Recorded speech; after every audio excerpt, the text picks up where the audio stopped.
You guys are fans of this channel. You know that Russian tactical decision making oftentimes doesn't make any sense to an external observer.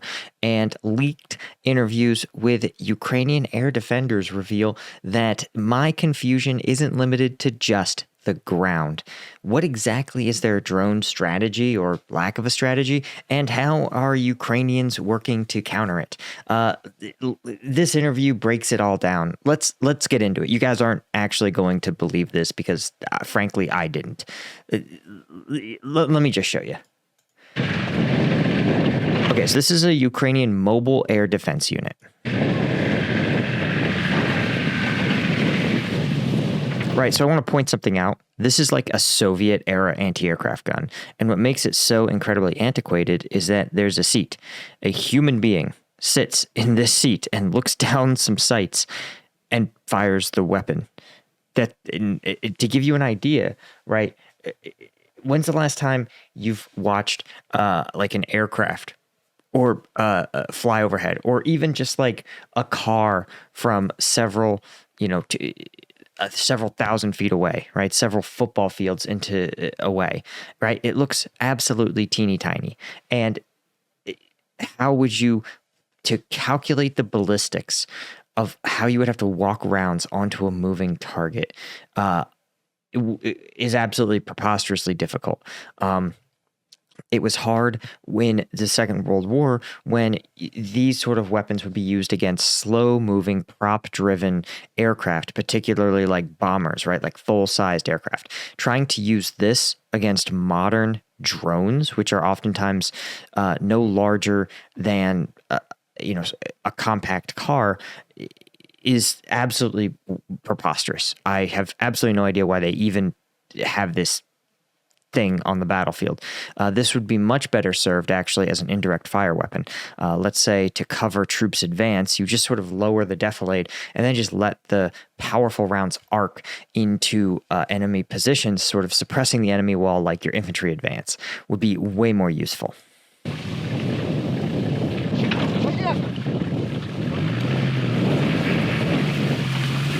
I mean, you can see literally there's still plastic on these chairs. I don't think this thing's been used at all. This looks like it looks like there even is something here that's got it like mothballed. I don't think this thing has done 15 minutes of combat.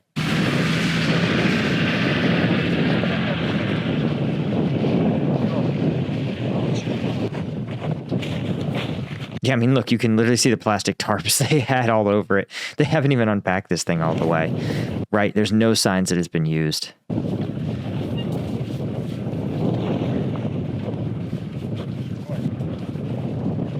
Right. Now this is, I think, a training exercise. Oops, sorry. That's probably why these guys have their weapons out. I can't really think of another reason, because this is like a pretty secure site. And if it wasn't, you would want to secure it by taking up positions. Like you would want to find defensive positions and occupy them. You would want to maybe dig a small fighting position, for example, if you were actually going to be staying here for any length of time. You would, prepare an actual fighting position that would allow you to repel ground attacks, because that's one of the fears with these mobile anti-aircraft sites. They're very vulnerable to ground attacks. And for, let's say, if a small Russian Spetsnaz group or even saboteurs were able to identify a location of air defense, then they could stage a small attack, right? Now, again, this is the sort of soft target, two soldiers or three soldiers with small arms, that let's say you had a group of 9 to 12 partisans also with small arms. They could actually overwhelm and take out this sort of air defense site.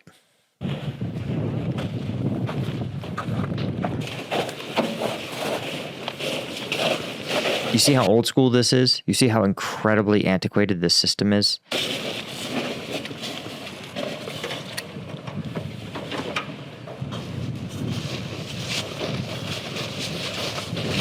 Now, my only thesis, but here's the thing, the only way this would make sense is if there were some way to connect this to a radar system, like have it talk to a radar and have the radar identify targets, and then the radar basically, or computer attached to the radar, issues orders to the weapon itself. But again, why would it have seats if that's what it was designed to do?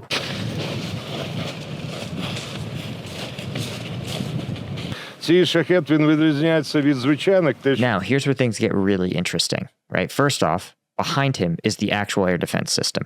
This looks like a Gepard, a basically a German-made anti-aircraft system from, I think, the 80s. But what makes it so cool is that it actually, you'll see it in operation here in a sec. It's got a radar, and the radar is constantly scanning for aircraft. Then the radar identifies the aircraft, and it automatically directs these autocannons to target the aircraft. It calculates speed, trajectory, elevation, and then puts the rounds onto the aircraft with a machine's precision. No human being needed. And these guys would just be maintaining or operating it, probably also as like a fail-safe, right? Confirming that the aircraft, that the Gepard has indeed identified enemy aircraft, right? So this is the actual system that actually is going to, be combat effective. Now, what they're pointing out is the recent models of the Shahed drones. These drones were provided to Russia, actually by Iran. And what makes them so dangerous, right? Here's the examples, is that they are what are called loitering munitions. And this is a type of drone, right? There's the Shahed 136. You can see that what it is a guided missile. Think of these as the fifth generation version of the German V2 rocket system, right? So they are given a strategic target far behind enemy lines, or far away from their launch point, and they are guided to that target on a one-way trip, right? They're loaded with explosives, and a loitering munition can also remain in the air for a long time, pending the appearance of a target. And as you can see, it's been used, of course, notably in the Russia-Ukraine war, but also it was launched on infrastructure targets in Iraqi Kurdistan. So again, we're talking about something that looks like it carries around 110 pounds of explosive, which is actually enough to take out a fair number of infrastructure type targets. Right? It has a portable launch frame and drone assembly, and the whole thing can be mounted on the back of any military or commercial truck. It's assisted with a small rocket launch at an upward angle. The rocket's jettisoned after launch, and then the drone's piston engine guides it in the remainder of the way to its target. Right? So it's not super complicated, but it uses well-established technologies and integrates them together into something that's actually a pretty effective weapon. Now, what they are discussing is about a week ago, they started seeing a new type of Shahed drone, and it had a few operational changes. It was painted black, and as they discussed, it had an exhaust port positioned at a different place. And the idea is that anti-aircraft systems that are heat-seeking, like heat-seeking missiles, are going to target the exhaust port of aircraft. And if you move where the exhaust port is, you may confuse the missiles and have them detonate too far in front or too far behind the aircraft. Колір і вихлоп знаходиться попереду, таким чином, щоб ввести в оману наших воїнів зі складу мобільних вогневих груп. Але хлопці, вони розумні, вони професіонали своєї справи і дуже якісно підготовлені. Тому ці шахеди не змогли пройти. Right. And Russia also claimed this black paint wasn't just to make them harder for air defenders to see, but also it was supposedly a radar-resistant coating, not unlike the black coating used on the US B-2 stealth bomber. Повз їх системи протиповітряної оборони. But as he points out, it didn't really work that way. And just look at this. This looks like spray paint, guys. Like, this doesn't look like any kind of radar-resistant coating. This literally looks like a can of spray paint, like sprayed on it haphazardly. Like, this isn't, like, look, it's the exact pattern of a graffiti artist spray painting. This isn't battle damage. There's obviously some battle damage. This drone didn't make it, but this is not an advanced radar-resistant coatings don't come in spray cans.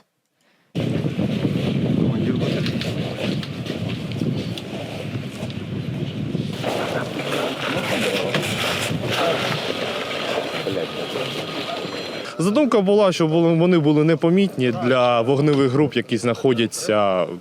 Right. This is what he's discussing. The idea was that it would be harder to if they painted them black. It would be harder for like anti-aircraft guns, like the ones they were sitting in. But radio locators, that is, these radar systems, can detect them. Obviously, because it's spray paint. Зенітних кулеметах, от, щоб вони були непомітні. Але для РЛС вони помітні.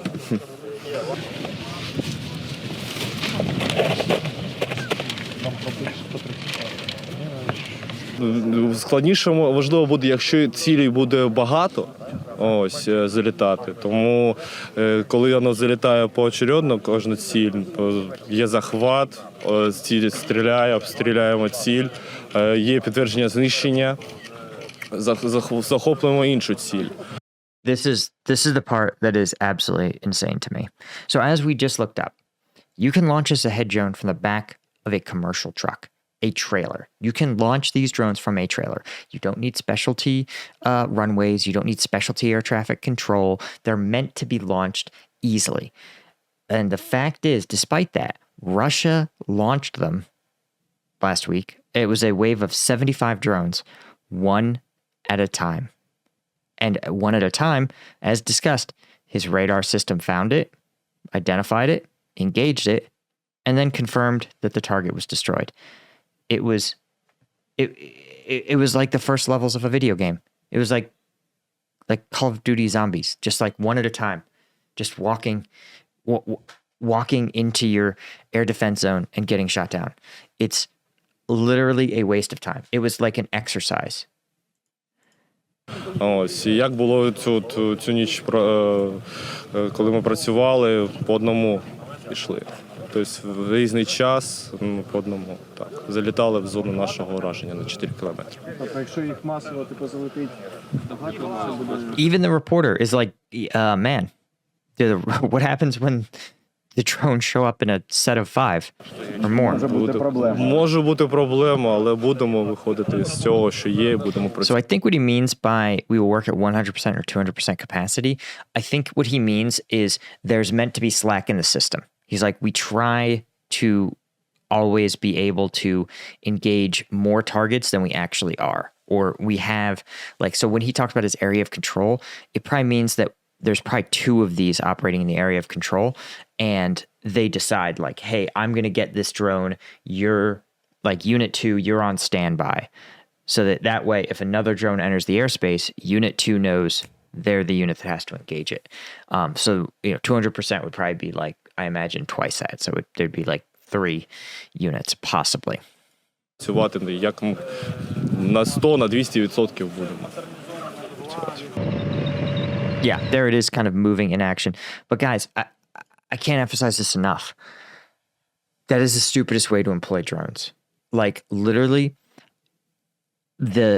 so many thinkers at the Pentagon are terrified of the idea that someone will engineer drone swarms that can overwhelm these systems. These systems are meant to take out one fighter aircraft, right? One fighter, one bomber entering the airspace, or several slow-moving fighters or bombers that enter over time. They aren't meant to deal, if you sent 75 drones at once, this system would be overwhelmed. It wouldn't matter if it got 10 of them, if it was engaging targets nonstop. If it got 12, 15. If they had launched all those drones in one place at one time at one target, it would have been more effective than what they did, which was Russia launching spray-painted drones one at a time into Ukraine. It's so badly done, it's almost like symbolic. If I were the Iranians, I would be so mad at seeing my advanced tech used in the dumbest way possible.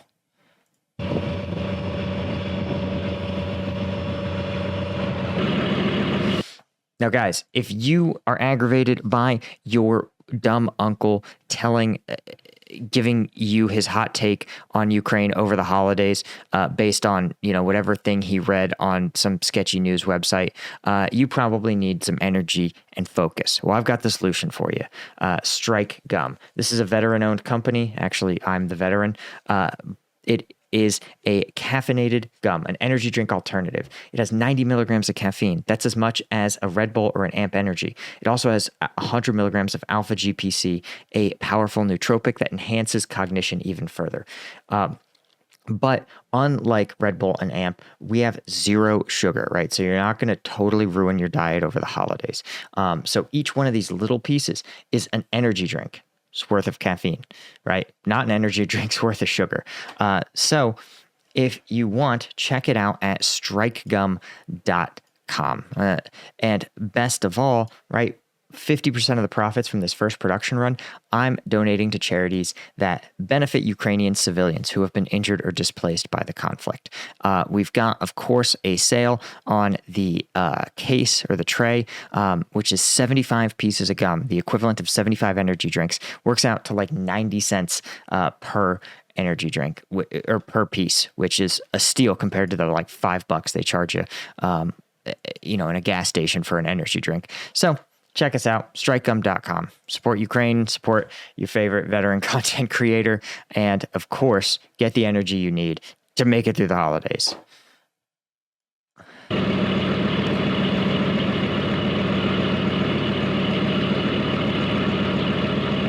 Ні, то все, то важливо там для фахівців, які там мобільні групи, що це означає, а для нас ні, воно не важливо.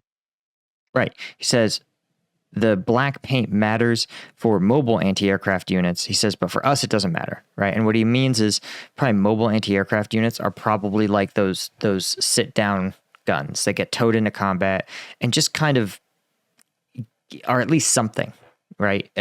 What I think they're probably meant for, honestly, is to attack like, what do they call them? Frogfoots or whatever, Sukhois, right? Russia close air support. They take close air support literally. The aircraft are very close to ground forces and to the ground level. And so those anti-aircraft guns can actually like at least force the aircraft to change its attack pattern and not be able to provide the same level of CAS. That's what I think they're on the battlefield to do. They're not meant to engage these drones. So the fact that they painted them black to make them hard to see, like, I probably helped a little, but man, this is so amateurish.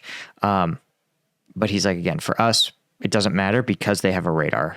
Мобільні групи, що це означає, а для нас ні, воно не важливо. Та хоч фіолетом, хоч в радугу їх розкрасять, вони будуть все одно збиватися, коротше.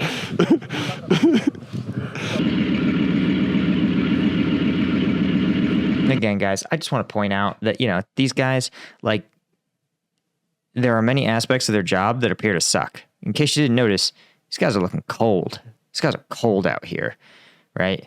These guys look freezing. They're out here all night. You know what they do all night? Probably nothing. Most nights, nothing.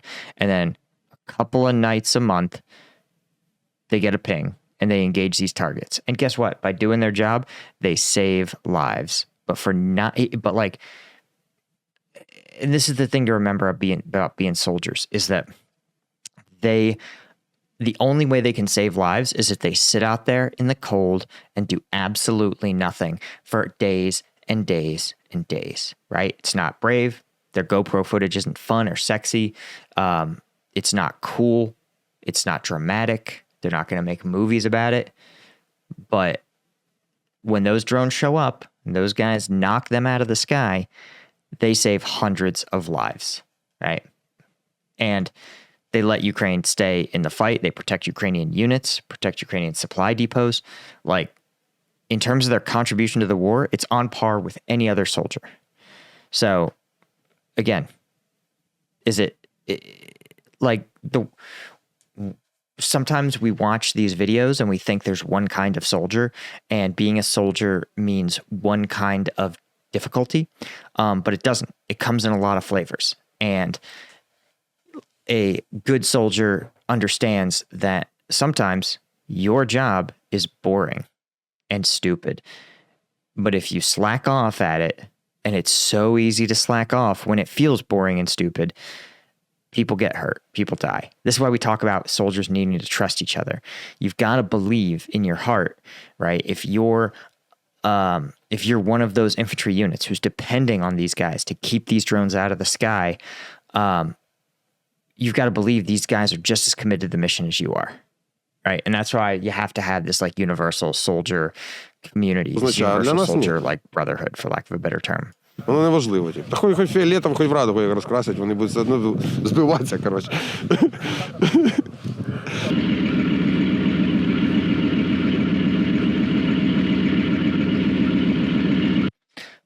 Anyway, guys, I hope you learned something from that. I certainly did. And be sure to hit like and subscribe, and I'll see you guys in the next one. Cheers.